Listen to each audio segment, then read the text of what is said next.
Hello, Aries. How are my beautiful, fiery loves doing today?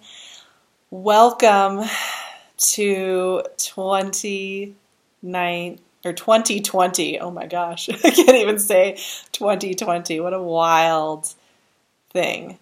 Uh, you know, this month in the year always kind of comes with a little bit more intensity, right? Because we're all collectively very focused on this shift into a new solar year and and this year a new decade, a new full vision of energy. A lot of new things are happening. This year is a very earth-based year. This year we have Jupiter in Capricorn. We have Saturn kind of waffling through and starting to shift out of Capricorn but sticking around. We have Uranus and Taurus. This year has a flavor of this grounded, committed, strong energy, especially if you're into numerology. It's a 4-year, a building year, culmination year. So there's a lot of mythology already around this year, right? And how we're thinking about it in our minds. And I think January there can be some pressure on ourselves to tap into that. And that's an interesting place for you all to be. Cardinal signs like you are getting quite a big hit of energy. Of course, Capricorn season is in full effect until the 20th when we hit into Aquarius season this month. And we also have eclipse season going on. So as January begins, we're right in the middle of 2 eclipses. We would have already had our Capricorn new moon eclipse, solar eclipse in December, and then we are leading into a full moon lunar eclipse in Cancer on December or January 10th. And so eclipse season for cardinal signs especially is a really big time of calibration, of shift, of change, and there being a lot of really great, clear, crisp insights that we have about where we want to put our energy next. And you have some energy that's really supportive of you this month, including Mars on January 3rd, moving into Sagittarius. Mars is the go-get. It's your ruling planet. It's a go-getter. It's all about the drive we have in life. And in Sagittarius, in your 9th house of philosophy, your worldview, you're really getting hits and downloads about how you want to take that fire energy and apply it in the world. And I actually had a really crisp image for Aries when I thought of you all. Like immediately it hit. I just imagined you standing on a really high hill and surveying the land. Being able to see and envision it all. Very much King of Wands energy, or Queen of Wands energy, where you are seeing the landscape and you can see it for what it is. And you can see that landmark, that tree, that dale, that town, whatever it is that you're meant to go toward. You can see it with crystal clarity, and yet you can also see that there are many places on this path that you don't know how you're going to navigate yet, because you can only see the surface of it from the top. For example, there's a forest there. You know that forest exists, and yet how you're going to navigate through those trees isn't clear yet, right? And so there's also this sense that you're being pulled back to remember that the journey is still going to matter when it comes to your root system. And I partially say that because Capricorn season is all about your destiny in the world, your big visionary energy. But we have this lunar eclipse in your 4th house of your hidden, of your moon, of your home environment, of what makes you feel stable and secure on the inside. You also have, Venus moving into your 12th house, into Pisces, where your spiritual ascension is in this month, and where you're checking in with, are you tapped into the soul? And we also have, some shadow work going on even with your destiny in the world, with Jupiter and the South Node conjunct at one point this month, as well as Saturn conjunct Pluto this month in Capricorn. So there's a lot of work going on here with how you value yourself. And here's the message that comes through. You're standing looking at that hill. You see where you're headed. Where are you saying, yeah, I see where I'm heading, but I'm probably not allowed to do that. Really deep down, your confident external voice may be like, of course I'm going to have this. 8 of Swords. Classic, right? But there may be another voice that is a little deeper. It's a little subtler, but it's there that's saying, can you really have that? Things have blown up in your face before. Why do you think you can have it now? Why do you think it's okay for you to go there? It's not safe. The world's not safe. You've been burned so many times. And this month, especially the first half of it, you may be noticing that you're getting really clear on what that voice is. Queen of Wands, what was I saying? That surveying energy, that ability to survey the land and be visionary and see. To tap into the fire is to tap into vision. It's one of the beautiful things about being a fire sign is the ability to connect and tap into the greater vision and to even see how to enact it in the physical with a lot of ease. But that voice is going to be getting questioned. Knight of Wands. I'm loving this fire. I feel like, in the Northern Hemisphere, it's the middle of winter in January. And we don't have a lot of fire in January in the sky. Two of Swords. Yeah, there's some self-questioning in the midst of all this fire. So it's nice to tap into that fire quality when we have less sun. I know those of you in the Southern Hemisphere, you're in the height of heat and intensity. Temperance, yes. Calibration, balance, wisdom, checking in. Page of Wands. Wow. Knight of Swords. Pull one more. And, the energy this month, it's a perfect place to be at the beginning of a year. Empress. Perfect. Because you can really lock into where that destiny is taking you, where you want it to take you. And as we move from Capricorn season into Aquarius season, we're also moving into your 11th house of your community and the people you connect with and how you want to connect with others. Now, we have a ton of fire in this reading, and we have a ton of playful, visionary, forward-moving energy. I have to say, Aries, I don't really see you sitting still and doing shadow work and sitting at home and being a hermit. That's not really the vibe here. And I don't think it necessarily needs to be. One part of healing and one part of the work we do is the quiet, is the meditation, is the going home early, is the maybe getting the extra rest and the journaling and all of that, for sure. The other part of healing is to get out there in the world and start doing the things you want to be doing and not letting the fear stop you and getting into the richness and goodness of life. And that's actually what I'm seeing. I think that your healing is coming from taking action.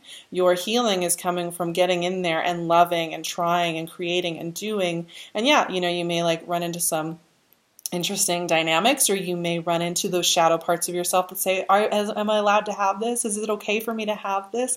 I don't know. And that's where your power and your clarity is coming from this month. Because yes, we do start with Eight of Swords. And Eight of Swords, to me, is a breakthrough energy.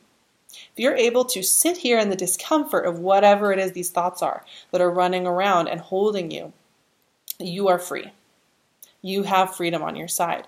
And in fact, for you, you're moving. You're doing. Queen of Wands, Knight of Wands. These are not energies that let little thoughts hold them captive, right? These are energies that just do. They get in there and they do it with confidence, with charisma, with clarity. Of course, you may be communing with other fire signs, other playful energies. These are all about getting those projects underway. This is very much tapping into the Aries energy of initiation, fire initiation, right? You see something, you want it. I want it, I got it, right? That's very Aries energy of getting in there and just going for it. Oh, you want to go on that trip? Let's start making the plans. Oh, you want to fix that project? Let's do it this weekend. I'll get the materials on Friday. That's this energy right here.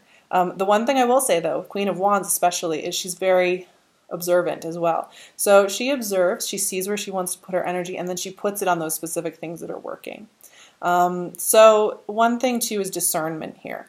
With the Eight of Swords, you may feel you should do something. As Rob Bell says, don't should all over yourself. And it's a really important thing.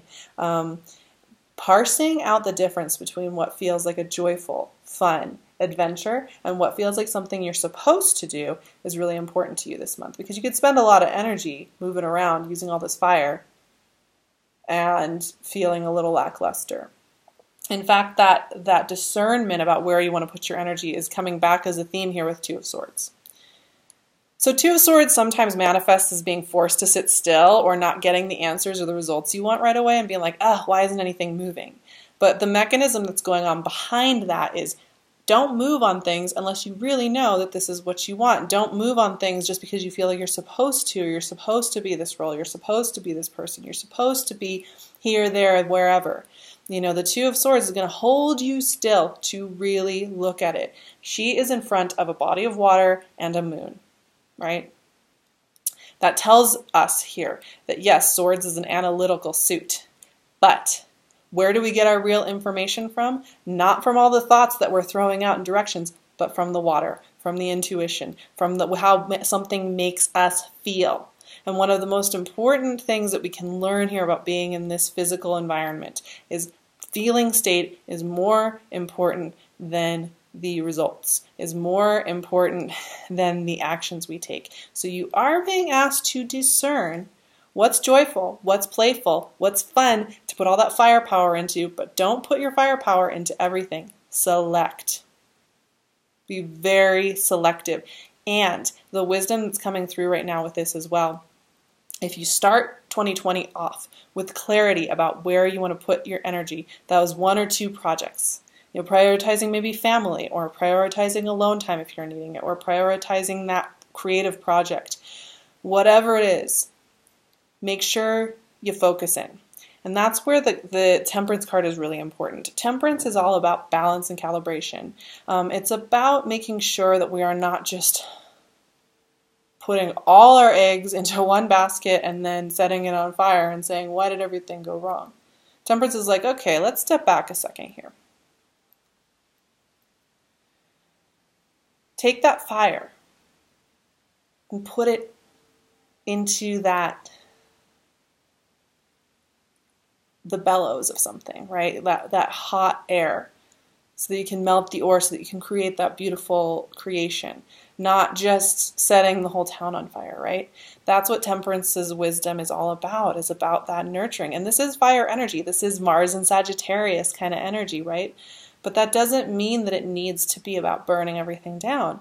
And so it's really interesting because we have a lot of these playful, youthful energies. We had Knight of Wands, and now we have Page of Wands and Knight of Swords. These are all very much about starting things, trying things, going for things, jumping in, not overthinking, not overanalyzing, trying it out, very much. And like I said, I think this taps into the innate Aries quality of curiosity, of play, of bluntness, of trying, of not holding yourself back or self-editing, right? Which is a beautiful thing. And you're supposed to trust that. I mean, you might have gotten a little bit shaky on trusting that, because I know that when you've been in your natural modality, it has blown up in your face. It has been scary. It has been painful. Things have come and gone very quickly, which some of these energies also denote, that things come and go, rise, crest, fall, boom, gone. And you may feel a little shaky to trust back in that innate sense of going and trying and doing. But these energies are also very supportive of that. They just want you to harness that get in there, dive in, and go for it energy in a slightly different way. And this is where the Empress comes in. The Empress is Venus, the earthy, Taurus-based version of Venus. And Venus in the Empress role is all about ease. Yes, abundance. Yes, success, rulership, visibility. I mean, she's a showstopper, no doubt. But do you see her running around like those knights and pages are? No, right? She's not doing that. Those knights and pages are her henchmen. They're not her modality. The Empress is about deep love, deep nurturing, self-worthiness. And that's the thing. I want you to take all that Aries firepower and put it out there in the world. I think that's amazing. I'm so excited to see that happen with you all. But action based out of a sense of worthlessness doesn't take you very far. Action based out of a place of total self-love and self-trust takes you everywhere. And that sounds really cheesy. It sounds like a platitude. But I challenge you to look at where you cut yourself off at the knees when you want to believe, where you cut yourself off at the knees where you feel unworthy and where you feel like you're not allowed to have this level of love and abundance. Because as you explore, as you experiment, as you let all this playful energy out of yourself, you're going to run into places where good things come into you. And you're going to have to choose if you want to accept them or if you're going to analyze them away and hold yourself captive and put your blindfold back on. And that's where I'm saying, one half of healing is, yes, slowing down, sitting in, listening in, finding patience, finding savoring. Yes, all of that. The other half is be yourself. Move through the world in your fiery, passionate way. Let people show up with you and let them love you. And that is sometimes the scarier, harder part of the journey, because this is where we actually feel vulnerable and seen. I'm going to pull one more card from my Animal Totem Tarot. I'm really enjoying the animal symbolism of this deck to top off our reading here today. This is a really great way to tap into the natural world, the natural rhythm of the world. We have the Knight of Pentacles. This watchful energy, right? The Knight, that's interesting, because we also have the Empress, right? These are very grounded energies. They watch, they pay attention, they listen. That gopher kind of energy that is underground, scurrying, putting things away, watching, paying attention, looking around them. This grounded energy as well is a reminder to go back underground sometimes, check in with your root system as you're getting all these infusions, all this information from the external landscape, that big landscape around you. Take some time this month to go back underground, check in. Don't stay there, just check in. Check in with these thoughts. Check in with where you don't feel that you have a store of good. And when you feel like there's a huge onrush of information coming into your world and you're needing to discern where to put your energy, to stop, look around, listen, right? I have some New Year 2020 wishes for my Aries loves. I love you so much, so much. I appreciate you. You've taught me so much in life. You've given me so much inspiration. I love you so much. So here are my wishes for your 2020. May this year bring you soothing and joy. May your path light up in unique and brilliant and wild and surprising and hopeful ways that are made just for you. May you let yourself step onto the path that is meant for you. May you open your heart to this big, giant unfolding and trust that you are enough within it. May you always follow your North Star. Cheers to you with my sparkling water to a beautiful 2020 ahead. Of course, you can find me on Instagram at Sarah Verba. You can also find me on Patreon. I am getting a lot better about posting personal updates there, so you find out about my personal life and what I'm going through just as an individual, not just as this voice that speaks about the bigger things going on in the world. Also, I'm going to be talking a lot about bigger transits going on, some of the stuff that's going on with the South Node in Capricorn, with Saturn and Pluto conjunct in Capricorn, with transits that are going to be coming up in January, February, how to tap into those energies.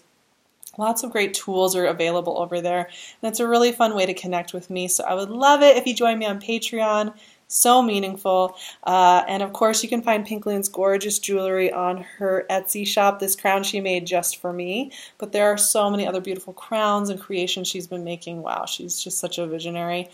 And of course, if you want to work one-on-one with me, I'm going to have a very selected calendar in 2020. So I am sending out periodic email notifications for when my calendar opens. If you want to be on that list, email me. I will leave all of my information in the description box so you know how to get in touch with me for all of those good things. I will see you for more moon magics, eclipse seasons, powerful as can be, and all the good stuff ahead. I'm sending you all my love. Have a beautiful January, and I will see you in February.